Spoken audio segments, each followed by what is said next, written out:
Avui, des de Compromís per Paterna, volem celebrar el Dia del Medi Ambient a aquesta empresa. Una empresa que denunciarem en Fiscalia de Medi Ambient per l'abandó de residus perillosos del propietari i l'abandó de funcions tant de la Generalitat com de l'Ajuntament de Paterna.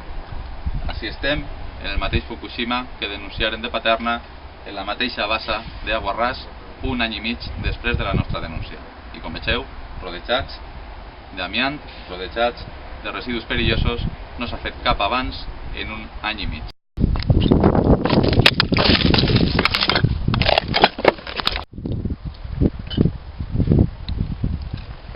Continuem celebrant, així en Compromís per Paterna, el Dia Mundial del Medi Ambient amb el Partido Popular.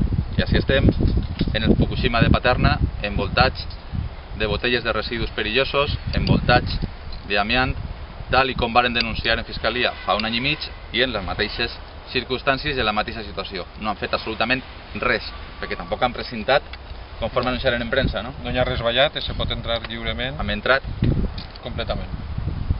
Bueno, y entonces, Carles, ¿ahora qué fem? Pues jo pense que ara el que tenim que anar és a Fiscalia a demanar responsabilitats per la no neteja d'este lloc i demanar les responsabilitats penals perquè no s'hagi fet fins a este moment i demanar mesures cautelars per a que precinten el lloc, ja que l'Ajuntament ho va aprovar i va dir que ho va fer i no ho ha complit. Día Mundial del Medio Ambiente, gracias al Partido Popular.